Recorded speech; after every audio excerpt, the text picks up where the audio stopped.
سيئات أعمالنا من يهده الله فلا مضل له ومن يضلل فلا هادي له وأشهد أن لا إله إلا الله وحده لا شريك له وأشهد أن محمدا عبده ورسوله. أما بعد فإن أصدق الحديث كتاب الله تعالى وخير الهدي هدي محمد صلى الله عليه وسلم وشر الأمور محدثاتها وكل محدثة بدعة وكل بدعة ضلالة وكل ضلالة في النار. On continue toujours sous le chapitre actes qui annulent les ablutions et on est arrivé au hadith 63. عن عائشة رضي الله تعالى عنها قالت: جاءت فاطمة بنت أبي حبيش إلى النبي صلى الله عليه وسلم فقالت: يا رسول الله إني امرأة أستحاض فلا أطهر أفأدع الصلاة؟ قال: لا، إنما ذلك عرق وليس بحيض، فإذا أقبلت حيضتك فدعي الصلاة وإذا أدبرت فاغسلي عنك الدم ثم صلي. متفق عليه. Selon Aïcha, Fatima bint Abi Hubaysh vint dire au prophète sallallahu alayhi wa sallam: envoyé d'Allah, je suis une femme dont les menstruations sont anormales, de telle sorte que je ne me purifie pas. Dois-je cesser de prier? Il répondit, sallallahu alayhi wa sallam, non, il s'agit d'une ménométrorragie, mais non des menstrues. Si les menstrues arrivent, cesse de prier. Et à la cessation des menstrues, lave le sang, puis prie. C'est un hadith unanimement accordé. Il est rapporté par l'imam al-Bukhari et Muslim selon un seul compagnon, selon Aïcha. وللبخاري ثم توضئي لكل صلاة وأشار مسلم إلى أنه حذفها عمدا. Donc, al-Bukhari et Muslim, ils rapportent ce hadith. Mais al-Bukhari, il a ajouté la phrase suivante, où le prophète sallallahu alayhi wa sallam dit: puis fait les ablutions pour chaque prière. Et Muslim a indiqué qu'il avait volontairement supprimé ce passage. D'accord. Bon, le Bukhari, il a sorti ce hadith selon Hisham ibn Urwa, selon son père, selon Aïcha. Donc, il a rapporté ce hadith et à la fin de ce hadith-là, il a mentionné le passage suivant où le rapporteur dit: mon père a dit, puis fait les ablutions pour chaque prière. Mon père, ça veut dire, c'est Hisham ibn Urwa, l'un des rapporteurs du hadith. Un des rapporteurs a pris le hadith de son père. Et le père de ce rapporteur, il a pris le hadith de Aïcha. Et Muslim a rapporté le même hadith, avec la même chaîne de rapporteurs, sans le dernier passage, sans puis prie pour chaque prière. D'accord? Donc, Fatima bint Hubaysh, il est venu voir le prophète sallallahu alayhi wa sallam, il a dit: mes menstruations sont déréglées. C'est-à-dire, il arrive après la phase de la menstruation que le sang toujours il coule.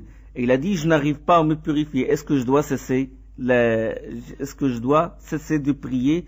Et le prophète sallallahu alayhi wa sallam, il l'a référé, il a dit: non, il faut suivre les menstruations habituelles, tes menstruations habituelles. Et si ces menstrues cessent, ben tu vas prier. Et le sang qui va couler après n'a pas la valeur des sangs du menstru. Il a la valeur, c'est un sang de métrorragie, c'est un état, c'est l'éclatement d'une veine à l'intérieur de l'utérus. C'est un cas qui arrive souvent, certaines femmes. La version, là, le Bukhari, il a dit: prie pour chaque, fait l'ablution pour chaque prière. D'accord. Al-Bayhaqi, l'imam al-Bayhaqi, a dit que Muslim s'est abstenu d'ajouter cette phrase, puis fait les ablutions pour chaque prière, car il pensait que Hammad c'est l'un des rapporteurs. La chaîne des rapporteurs, c'est ça. C'est Hammad ibn Zayd, selon Urwa, selon Hisham ibn Urwa, selon son père, selon Aïcha radiyallahu anha. Et le Bayhaqi il rapporte, il dit que Muslim, il a cru que la phrase puis fait les ablutions pour chaque prière, ce n'est pas la parole du prophète sallam, mais c'est la parole de Hammad. C'est l'un des rapporteurs. Il a rapporté le hadith et après il a ajouté cette phrase. C'est comme le hadith qu'on a dit, le hadith Mudraj de Abu Hurairah radiyallahu anhu, sur les gens, ceux qui faisaient les ablutions si-bas vont se présenter devant le prophète sallallahu alayhi wa sallam, vont être reconnus par la blancheur dans les bras, par la blancheur dans le front, et puis à la fin, à la fin, c'est dit dans le hadith, celui qui veut ajouter cette blancheur, qu'il le fasse. Mais les savants ont dit que cette phrase-là ne fait pas partie de la parole du prophète sallallahu alayhi wa sallam, mais celle de Abu Hurairah radiyallahu anhu. D'accord? Donc là, Muslim, il pense que c'est une parole de Hammad, de l'un des rapporteurs, et non pas la parole du prophète sallallahu alayhi wa sallam. La dernière phrase, je parle toujours de la phrase ثم توضئي لكل صلاة, puis fait les ablutions pour chaque prière. Et il a donné le motif suivant. Le Bayhaqi, il dit que Muslim pense, s'est abstenu d'ajouter cette phrase parce qu'il pense que Hammad s'est distingué de cette phrase d'entre les élèves de Hisham ibn Urwa. Ça veut dire Hisham ibn Urwa, le rapporteur, il a rapporté le hadith. Il a dit, voilà, j'ai entendu mon père dire qu'il a entendu Aïcha dire que Fatima bint Hubaysh, il vint dire au prophète sallallahu alayhi wa sallam, voilà, je suis une femme dont les règles ne sont pas régulières. Et le seul à prendre ce passage-là, à évoquer ce passage-là parmi les élèves de Hisham ibn Urwa, c'est Hammad. Il a dit pourquoi parmi tous les élèves de Hisham ibn Urwa, il n'y a que Hammad qui a donné cette phrase, donc ça ne fait pas partie de la parole du prophète sallallahu alayhi wa sallam, c'est celle de Hammad. Il s'est distingué parmi les autres. Mais, cependant, si nous analysons les chaînes, pas nous, les savants, ils ont analysé les chaînes de rapporteurs, ils ont découvert que Hammad n'est pas le seul à avoir ajouté cette phrase. Tirmidhi, il rapporte ce hadith selon Abu Muawiyah, selon Hisham. Et il a qualifié ce hadith d'authentique, de Hassan Sahih. Et on y trouve cette phrase. Donc d'autres rapporteurs, ils ont rapporté cette phrase-là, et Hammad n'est pas le seul. De même, Waki' ibn al-Jarrah, il l'a mentionné dans le hadith rapporté par Abu Daoud et Ibn Majah. Et il y a un autre témoin aussi, une autre personne qui témoigne en faveur de Hammad, et qui dit, c'est Yahya ibn Anas, dans le livre Musnad de Sarraj. Et un autre témoin, c'est Hammad ibn Salama, et le hadith est rapporté par Darimi. Un autre témoin aussi, c'est Abu Hamza Sukkari, tel que c'est rapporté par Ibn Hibban. Donc d'autres témoins. D'accord? Nous, on est en train d'expliquer pourquoi Muslim, il s'est abstenu et de mentionner cette version. On est en train de dire que le plus vraisemblable que cette version-là, cette phrase-là, a été dite par le prophète sallallahu alayhi wa sallam, parce qu'il nous aide dans beaucoup de leçons. Donc tout cela, ainsi que d'autres, témoignent avoir rapporté cette phrase. Et certains savants ont cru que la phrase ajoutée n'est pas la parole du prophète sallallahu alayhi wa sallam, mais celle de Urwa, Mawqouf, c'est ce qu'on appelle Mawqouf, il s'arrête à Urwa, mais le plus vraisemblable, c'est qu'elle remonte, ça veut dire, il remonte du compagnon jusqu'au prophète, c'est ce qu'on appelle le marfou'. Donc c'est une phrase marfou'. C'est le prophète sallallahu alayhi wa sallam qui l'a dit. Et ils ont ajouté, ils ont dit, parce que aussi, ce qui prouve que c'est marfou', que c'est une parole du prophète sallallahu alayhi wa sallam, parce qu'il est sous forme impérative, et fait les ablutions pour chaque prière. Donc il est sous forme impérative. D'accord? Ça c'est un argument de plus, comme quoi c'est la parole du prophète sallallahu alayhi wa sallam. Et il va avec le style, lave le sang, puis prie, et fait les ablutions pour chaque prière. Donc c'est une parole qui est adressée à Fatima bint Hubaysh. Et il ne peut donc être la parole de Urwa. D'accord. Les leçons de ce hadith. Bon, Fatima bint Hubaysh, c'est une sahabiya renommée de Quraysh, et c'est une émigrante mariée à Abdullah ibn Jahsh. Cette femme, comme on a dit, elle est atteinte de métrorragie.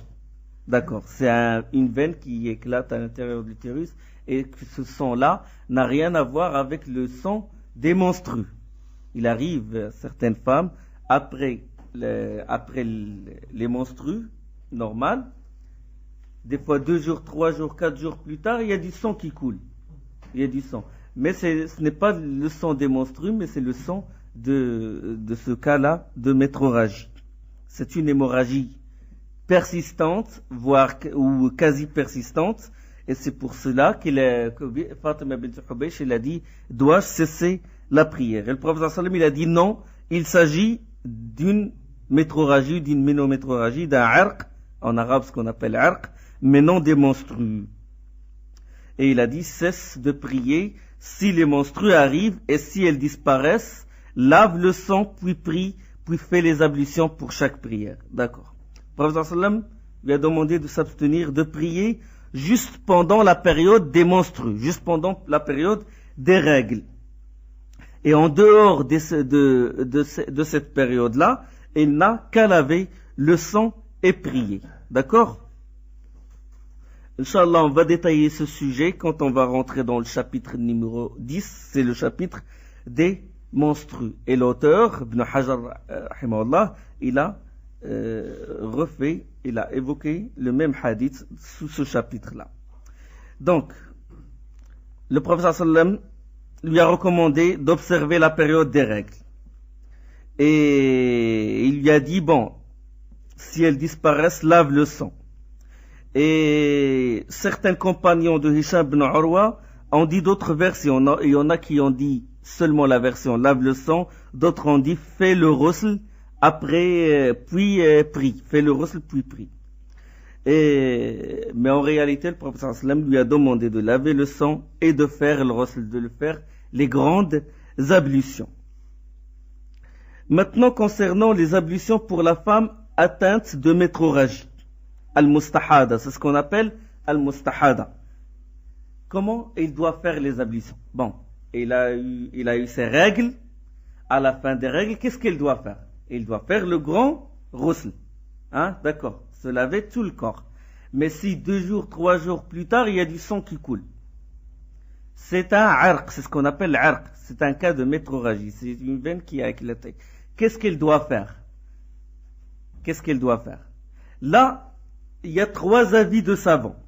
Le premier avis, c'est le madhab de Aïcha, d'Ibn Abbas, Ali, les juristes de Médine, Abu Hanifa, Shafi'i, Ahmed, Abu Thawr, Abu Ubaid. Ils ont dit. Qu'est-ce qu'ils ont dit? Ils ont dit qu'il doit faire les ablutions avant chaque prière. D'accord? Ça c'est clair. Avant chaque prière.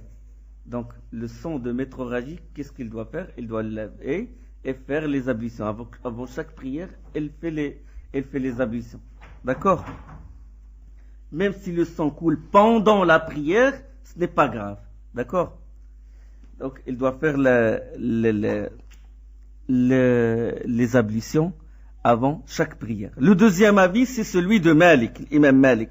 Il voit que le mustahada, la femme atteinte de métrorragie, n'est pas obligée de faire les ablutions pour chaque prière, même si l'écoulement du sang persiste. Il dit, il n'est pas obligé, même s'il coule, même si ce sang-là coule, elle ne doit pas s'en rendre compte. Tant qu'il n'est pas allé volontairement aux toilettes pour l'urine ou pour la défécation. Mais en dehors de ça, il ne doit même pas se rendre compte de ce sang-là. Ce sang, il coule et il prie avec. Ça, c'est l'avis de l'imam Malik. Et il dit, il est juste souhaitable de faire les ablutions. Ce n'est pas obligatoire. Du moment qu'il n'a pas annulé ses ablutions avec un gaz ou une défécation ou autre chose, donc il n'est pas obligé de faire les ablutions à cause de cette istihada. Et pour lui, l'istihada n'annule pas la métrorragie, n'annule pas les ablutions. Le troisième avis, c'est celui qu'on trouve dans le Muhalla d'Ibn Hazm. C'est le plus dur. Il doit faire le lavage du corps, al-ghusl, pour chaque prière obligatoire.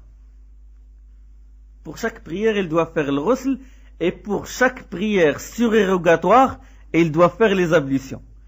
Donc le ghusl et les ablutions, les grandes ablutions et les petites ablutions pour chaque prière obligatoire, et les ablutions, les petites ablutions pour chaque prière surérogatoire. Cet avis, il est le plus dur. Mais sans aucun doute, c'est le premier avis qui est le plus vraisemblable. Mais, bon, la foule des savants, jumhur l'ulama, on dit la foule des savants parce que ce n'est pas l'unanimité, il n'y a pas ijma', puisque il y a Malik qui dit que ça n'annule pas, et Ibn Hazm, à l'opposé, il dit qu'il doit faire les grandes ablutions pour chaque prière obligatoire. Mais pour ceux du premier avis, parce que c'est l'avis le plus sahih, le plus vraisemblable, ils ont divergé sur un point. C'est que, est-ce qu'il doit faire les ablutions pour chaque prière obligatoire ou au temps de chaque prière obligatoire? L'imam Ahmed et l'imam Shafi'i, ils ont dit qu'ils doivent faire les ablutions pour chaque prière obligatoire. D'accord. Le temps de Dohr, il arrive, le sang de métroragie, il coule, elle lave ce sang-là, elle fait les ablutions, elle rentre dans la prière, même si le sang continue de couler. D'accord. Pour chaque prière obligatoire. Ça, c'est l'imam Ahmed, imam Shafi'i. Imam Abu Hanifa, il dit à la rentrée du temps de chaque prière obligatoire. Et il doit faire les ablutions à la rentrée du temps de chaque prière obligatoire. Quelle est la différence? La différence entre Abu Hanifa, l'avis d'Abu Hanifa et l'avis de l'imam Ahmed et Shafi'i, c'est que pour Abu Hanifa, s'il fait les ablutions à la rentrée de la prière de Dhuhr par exemple, il peut rattraper les prières obligatoires passées. C'est là, s'il doit rattraper des prières manquées, des prières obligatoires, il peut les rattraper. Si par exemple, il a raté la prière de Dhuhr, et le temps de l'Asr, il est rentré, il fait les ablutions pour le temps de l'Asr, et il rattrape Dhuhr. Mais pour l'imam Ahmed et Shafi'i, si il fait les ablutions pour l'Asr, l'obligation de l'Asr, et s'il a rattrapé Dhuhr ou les autres prières, il doit refaire les ablutions pour les autres prières. Vous avez compris la différence? Vous avez compris la différence un peu? Donc ça, c'est la différence entre les deux avis. Maintenant, bon, c'est clair. Si une femme, elle est mustahada, bon, il peut connaître la différence entre le sang. De toute façon, on va détailler ça quand on va parler des menstrues. Alors, beaucoup de femmes peuvent distinguer entre le sang des menstrues, comment il est au début et comment il devient à la fin. Et le sang de l'istihada qui est du sang rouge et qui est distinct du sang du menstru par l'odeur et par la couleur. D'accord? Donc ce sang-là de métroragie, qu'est-ce qu'il doit faire? Il doit le laver et faire les ablutions pour chaque prière. Il prie normalement. D'accord? Maintenant, est-ce qu'on peut faire analogie, qiyas, entre l'incontinence de gaz ou d'urine et celui de l'istihada et celui de la métroragie? Est-ce qu'on peut faire l'analogie? Les savants ont fait l'analogie. On dit qu'il y a analogie entre le cas d'incontinence, quelqu'un qui n'arrive pas à se contrôler du gaz ou d'urine. On peut faire l'analogie entre le cas d'incontinence et le cas de métroragie. Et ils ont raisonné comme suit. Ils ont dit, si la législation a été tolérante à l'égard de la métroragie, qui est censée exiger quoi? Le ghusl. Il est censé exiger le ghusl parce que on peut faire analogie entre la métroragie et les menstrues. Il est censé exiger le ghusl, les grandes ablutions, comparé aux menstrues. Alors, à plus forte raison, elle va être tolérante dans le cas d'incontinence d'urine et de gaz qui normalement ne sont censés exiger que les ablutions. Et c'est ce qu'on appelle qiyasul awla. C'est le raisonnement par analogie, par les priorités. D'accord? Par les priorités. Dans ilm al-usul, le qiyas, l'analogie, elle obéit à des règles. Il faut faire toujours analogie à quelque chose qui a une preuve dans la religion. On ne fait jamais une analogie avec une chose qui est secondaire dans la religion. دائما قياس على الأصل. Donc, la base, ils ont fait analogie entre le cas d'incontinence, ils l'ont fait par rapport au cas de métrorragie qui est fondé sur un texte. D'accord? On fait toujours l'analogie sur quelque chose qui est fondé sur un texte. D'accord? Et non pas quelque chose qui est qu'on a déduit par un effort intellectuel. D'accord? Donc ça c'est l'avis des savants là-dessus. Ils ont dit qu'on peut faire l'analogie. C'est ce qu'on appelle salas en arabe. Halat salas. Le cas d'incontinence. Et Ibn Hazm, qu'est-ce qu'il a dit? C'est normal puisqu'il a été dur dans le cas de métrorragie. Il va être dur dans le cas d'incontinence. Et on sait que Ibn Hazm, il ne reconnaît pas le qiyas. Il ne reconnaît pas l'analogie, le raisonnement par analogie. Ibn Hazm, il a dit, celui qui souffre d'incontinence, d'urine ou de gaz doit faire les ablutions avant chaque prière, que ce soit surérogatoire ou obligatoire. Et l'intervalle de temps entre les ablutions et la prière doit être très court. Bon, il s'est fondé sur des généralités. Il dit, La yukallifullahu nafsan illa wus'aha. Allah n'impose à aucune âme une charge supérieure à sa capacité. Craignez Allah autant que vous pouvez, sur des textes généraux comme ça. Et le hadith, si je vous ordonne quelque chose, accomplissez-la autant que vous pouvez. Et de l'autre côté, il a dit que le gaz et l'urine, il annule les ablutions. Donc il faut concilier entre ces textes-là. Et bon, mais il a été très dur. Il a dit, bon, il faut faire les ablutions pour chaque prière obligatoire. Cet avis, il ne concorde pas déjà avec la tolérance de la religion et il pèse lourd pour les gens. Et les savants, ils ont répondu fermement à Ibn Hazm. Ils ont dit, bon, exemple, il a dit, imagine si quelqu'un entre dans la mosquée pour faire une prière obligatoire en groupe et que l'imam ne respecte pas le temps. Parce que lui, il dit à condition que l'intervalle de temps entre les ablutions et la prière ne doit pas être lent. Mais c'est une situation que lui ne peut pas gérer. Parce qu'il se peut que lui, il va entrer dans la mosquée et que l'imam, il tarde la prière. Et c'est son droit. Et c'est son droit. Parce que s'il fait chaud, des fois on fait la prière, on retarde des fois, abrido.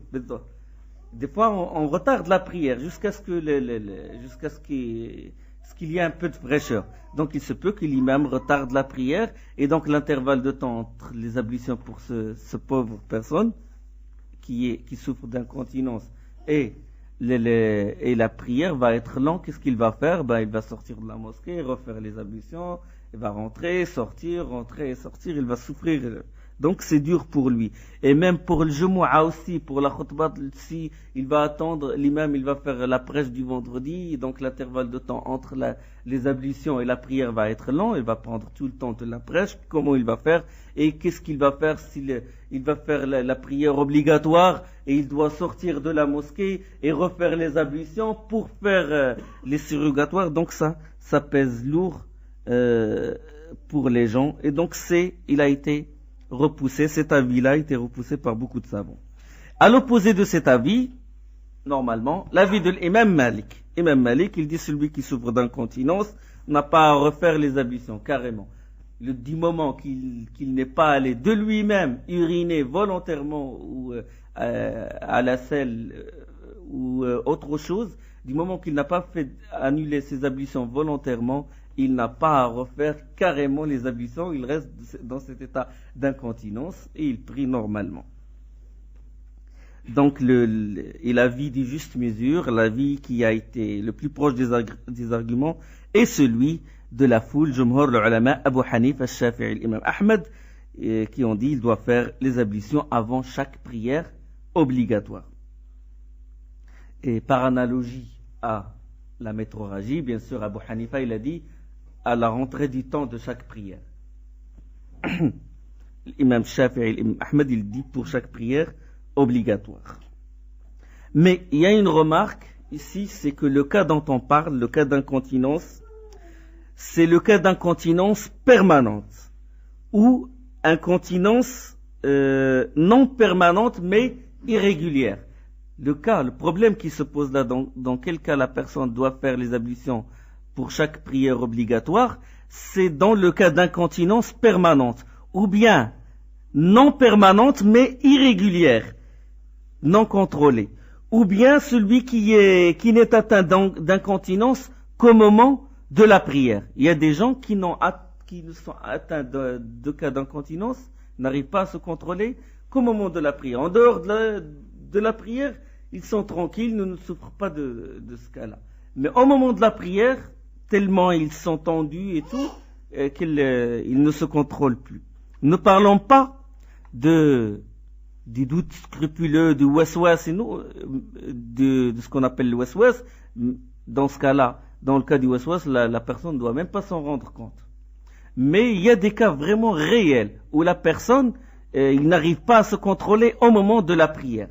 Ça veut dire que l'incontinence n'est pas permanente, elle n'est pas irrégulière, mais au moment de la prière, le pauvre, il dégage le gaz. Pour ces cas-là, il fait les ablutions pour chaque prière. Mais, comme on a dit, en dehors de ces trois cas-là, la personne, il y a des gens, par exemple, quand ils sont dans les toilettes, il y a un moment, par exemple, de 10 minutes où ils souffrent d'incontinence. Pour cela, ils doivent attendre ces 10 minutes et après faire les ablutions et prier tranquillement après. Donc, chaque cas, en dehors des cas d'incontinence permanente ou d'incontinence non permanente, irrégulière et non contrôlée, et le cas d'incontinence avant chaque prière, les autres cas, chaque cas, il faut détailler cas par cas. Bon, on peut déduire de ce hadith-là d'autres leçons. C'est que la femme a le droit de parler à un homme ou à un savant, à condition de ne pas montrer de complaisance dans la parole, et la voix de la femme n'est pas awra. D'accord? Ça veut dire que la femme a le droit de parler à un homme et sa voix, s'il ne casse pas sa voix, donc il est autorisé de parler, de discuter avec. Il y a, bien sûr, ne pas s'isoler avec l'homme, ou par exemple répondre au téléphone. La femme peut répondre au téléphone à un homme. Bien sûr, ça obéit à des restrictions et tout, mais le fait, parce qu'il y a des gens qui sont très exigeants, ils disent que la voix de la femme, c'est une awra. Il ne doit carrément pas parler, il ne doit pas répondre au téléphone, mais ça c'est faux. Il y a aussi que le cas de métrorragie, il existe à l'époque du prophète sallallahu alayhi wa sallam, et les savants, ils ont distingué 10 cas, 10 femmes à l'époque du prophète sallallahu alayhi wa sallam atteintes de métrorragie, de ce arc-là. Il y a aussi, on peut déduire qu'il y a une distinction entre les menstrues et la métrorragie. Les menstrues, il exige les grandes ablutions. La métrorragie, il exige les ablutions. Et il y a aussi que la femme qui a les menstrues, il n'a pas le droit de prier. Le hukm, c'est haram de prier pour une femme qui a les menstrues. Et ça, il y a ijma', unanimité là-dessus. Il y a aussi que la femme atteinte de métrorragie fait les ablutions pour chaque prière obligatoire, comme on a détaillé. Et aussi que l'homme a le droit d'avoir des rapports sexuels avec sa femme si elle est atteinte de métrorragie. Contrairement aux menstrues, si elle se lave, elle a le droit d'avoir des rapports sexuels avec elle. Il y a aussi l'analogie forte, qiyas al-jali, parce que entre la métrorragie et l'incontinence. C'est quand on fait une analogie d'une chose avec une autre chose, il faut qu'il y ait en commun l'illa, ce qu'on appelle le motif. Et le motif commun entre la métrorragie et l'incontinence, c'est que la femme, elle ne contrôle pas le sang qui coule, et la femme ou l'homme atteint d'incontinence ne contrôle pas l'urine ou le gaz qui se dégage de lui. Bon, maintenant on rentre dans le hadith 64. وعن علي رضي الله تعالى عنه قال كنت رجلا مذاء فأمرت المقداد أن يسأل النبي صلى الله عليه وسلم فسأله فقال فيه الوضوء فيه الوضوء متفق عليه واللفظ للبخاري. Ali ibn Abi Talib a dit: je suis un homme dont le madi sort fréquemment. Alors j'ai dit à Al-Miqdad de demander au prophète sallallahu alayhi wa sallam le statut de ce liquide, de ce madi, on va le définir, de ce madi. Le prophète sallallahu alayhi wa sallam lui répondit qu'il exige les ablutions. C'est un hadith unanimement accordé, hadith rapporté par Al-Bukhari et Muslim, et la version se trouve dans le Sahih de Al-Bukhari. Bon, le madi, c'est le liquide visqueux, léger, transparent, liquide prostatique, qui sort suite au fait de penser à un rapport sexuel ou d'avoir l'intention de jouir de sa femme. Ou ce liquide-là, il sort des fois sans que la personne s'en rende compte. Il est visqueux et transparent et il est dû au fait de penser penser au rapport sexuel ou au préliminaire que fait l'homme avec sa femme avant le rapport. Bon, explication. Dans une version, Al-Bukhari a dit, il rapporte que Ali radiallahu anhu, il a dit: j'ai eu honte de parler au messager d'Allah sallallahu alayhi wa sallam. C'est pour ça qu'il a envoyé le Miqdad. Dans une autre version de Al-Bukhari, j'ai dit à un homme comme ça, anonyme, j'ai dit à un homme de lui demander au prophète sallallahu alayhi wa sallam, vu que sa fille vit sous mon toit, que Fatima radiallahu anha, il vit sous le toit de Ali radiallahu anhu, et c'est pour ça qu'il a eu honte de poser la question au prophète sallallahu alayhi wa sallam. Il a envoyé un homme. Abu Daoud, Nasa'i, Ibn Khuzayma, il rapporte la version suivante: je suis un homme dont le madi sort, ce liquide-là, sort d'une telle fréquence que je me lavais le corps souvent. Et au point qu'en hiver, mon dos, c'est comme les fissures sur le dos, c'est gercé. Il a cru, Ali radiallahu anhu, il a cru que le madi exige les grandes ablutions. Et en plein hiver, déjà, ce liquide, il sort de lui fréquemment et à chaque fois, il refait les grandes ablutions. Il a dit jusqu'à ce que son dos fût fissuré à cause du lavage permanent. Et dans la version de Nasa'i, Ali radiallahu anhu, il a dit: j'ai envoyé Ammar, et non pas le Miqdad, Ammar lui posait la question. Bon, est-ce que Ali a envoyé le Miqdad ou Ammar? La réponse se trouve dans la version rapportée par Abd al-Razzaq dans son Musannaf Abd al-Razzaq, que selon Aïch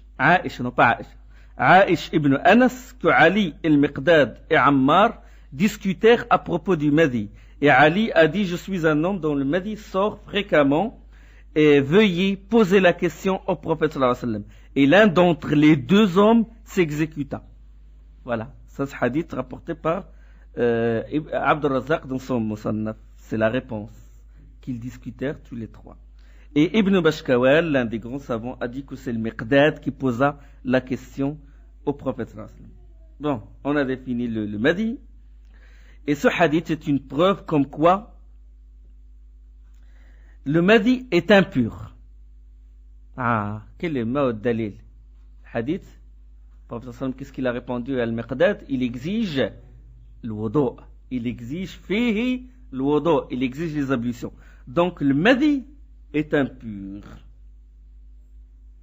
Et c'est le madhab de la foule des savants. Et je dis jumhur le ulama parce que l'imam Malik dans son Muwatta, il a dit que Saïd ibn al-Musayyib, l'un des tabi'i, donc qui ont vécu avec les compagnons, n'ont pas vu le prophète sallallahu alayhi wa sallam, et autres voient qu'il n'est pas impur et qu'il n'annule pas les ablutions. Bon, mais la majorité des savants disent que le madi annule les ablutions. D'accord. Et il y a autre chose. Doit-on faire les grandes ablutions à cause du madi?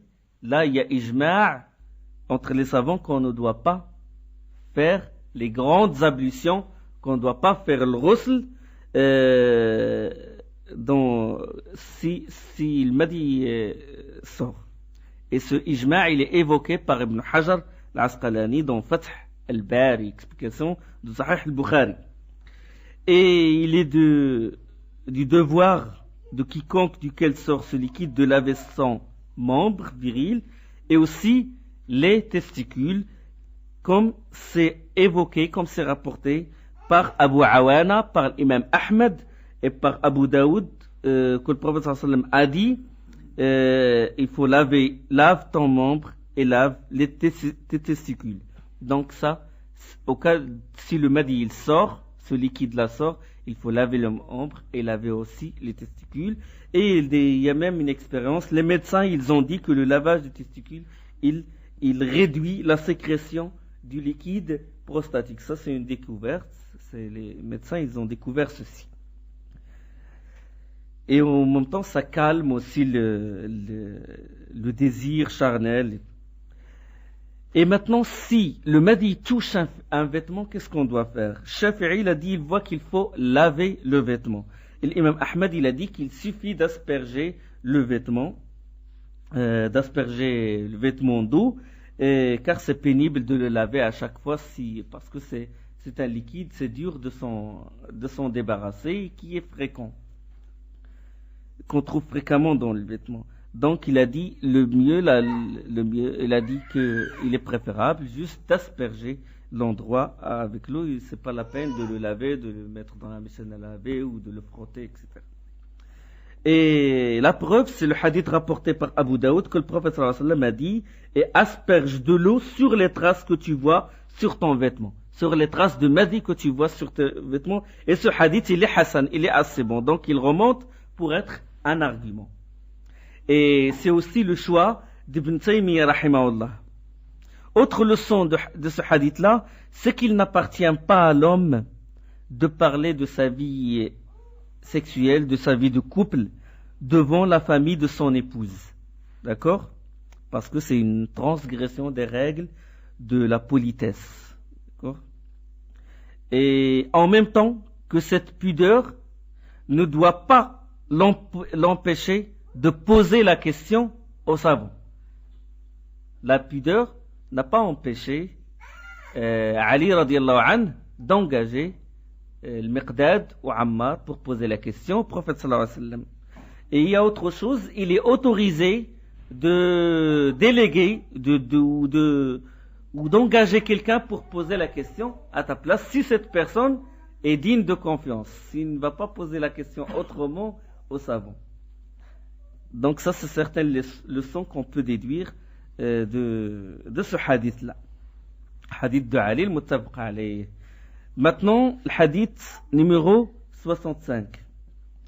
عن عائشة رضي الله تعالى عنها أن النبي صلى الله عليه وسلم قبل بعد نسائه ثم خرج إلى الصلاة ولم يتوضأ والحديث أخرجه الإمام أحمد وضعفه البخاري.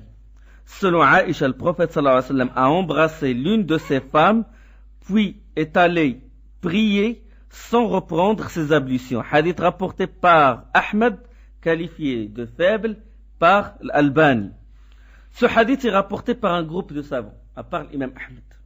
Il est rapporté par Tirmidhi dans ses Sunan, par le Bayhaqi, par le Bazzar et par d'autres.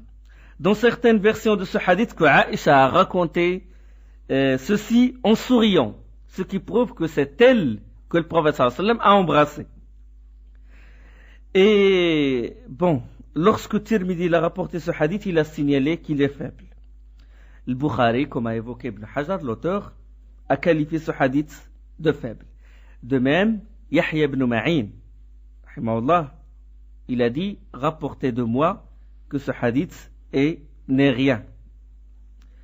Et d'autres aussi, comme Daraqutni, al-Bayhaqi ou Ibn Hajar, l'ont qualifié de faible. D'autres savants l'ont qualifié d'authentique, vu qu'il est rapporté par des chaînes multiples de rapporteurs. Dans son livre Talkhis al-Habir, le Hafiz Ibn Hajar a dit que le Bayhaqi a énuméré 10 chaînes de rapporteurs. Ça veut dire que ce hadith-là est rapporté par 10 chaînes de rapporteurs. Et il les a qualifiées toutes de faibles. Ces 10 chaînes de transmission, et le Bayhaqi rahimahullah, il les a qualifiées de faibles. Et Zayla'i, dans Nasb al-Raya, il a énuméré aussi 10 chaînes. Et Daraqutni a énuméré plusieurs chaînes. Et certains savants ont dit que ce hadith a des hadiths témoins, même s'ils sont plus faibles que lui. D'accord? Il a des hadiths. On dit hadith témoin, c'est un hadith dit par un autre compagnon. D'accord? C'est comme si le hadith il est rapporté, il est dit par selon Aïcha, et on trouve selon Anas. On dit Anas est témoin. D'accord? On dit Anas est témoin. Mais si les chaînes, toutes les chaînes convergent vers Aïcha, on dit c'est des chaînes mutabi'. C'est des chaînes qui suivent, qui appuient. Mutabi'. Donc il y a hadith shahid ou le hadith mutabi'. Shahid, c'est un hadith selon un compagnon, par exemple Aïcha, et le même texte, à peu près le même texte, ou le même sens du texte, il est selon Anas. Donc on dit Anas est témoin, shahid, il témoigne, il appuie. Comme on dit témoin en faveur de quelqu'un. Et si toutes les chaînes des rapporteurs, ils remontent à un seul compagnon, on dit que les chaînes sont des tabi'. Donc certains savants ont dit que ce hadith-là, il a des hadiths faibles, mais ils sont plus faibles que lui. Et donc certains savants ont dit que ce hadith peut remonter au degré de Hassan, d'assez bon. Et parmi ces savants, Ibn Abd al-Barr et Abd al-Haq al-Ishbili et l'imam Zayla'i qui a approuvé les versions rapportées par l'imam Ibn Majah. Et parmi les derniers savants, l'imam al-Allama Ahmed Muhammad Shakir dans son commentaire sur Sunan Tirmidhi. Et les deux imams, l'imam San'ani qui a fait l'explication de Bulugh al-Maram, qui a fait dans son livre Subul Salam, il a qualifié ce hadith d'authentique, et de même le savant qui lui est contemporain, à savoir Imam Shawkani dans Nail Awtar, il a qualifié ce hadith d'authentique. Et est-ce que maintenant le toucher d'une femme annule les ablutions? La question se pose. Parce que le hadith, il soulève cette question. Les savants, ils ont divergé sur cette question. Et selon 5 versions, moi on va les résumer selon 3 versions importantes. Le premier avis, toucher une femme annule exclusivement les ablutions, que ce soit avec jouissance charnelle ou non, avec l'intention de jouir ou non, ou peu importe. Il dit qu'elle annule les ablutions. C'est le madhab de l'imam Shafi'i et il s'est fondé sur certains arguments. Donc pour lui, si par exemple dans un Franprix où on achète quelque chose et qu'on touche la main de la caissière, tu refais les ablutions. Bon, lui il s'est fondé, rahimahullah, sur les arguments suivants. Argument, le verset du Coran. وَإِن كُنتُم مَرْضَى أَوْ عَلَى سَفَرٍ أَوْ جَاءَ أَحَدٌ مِّنكُم مِّنَ الْغَائِطِ أَوْ لَامَسْتُمُ النِّسَاءَ فَلَمْ تَجِدُوا مَاءً فَتَيَمَّمُوا صَعِيدًا طَيِّبًا. Le verset du Coran dans Surat Al-Ma'idah.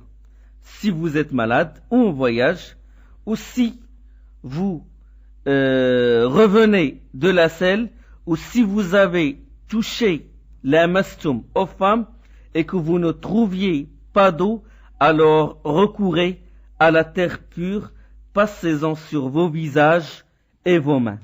La sourate 5 et le verset 6. La sourate 5 et le verset 6. Inch'Allah, on continue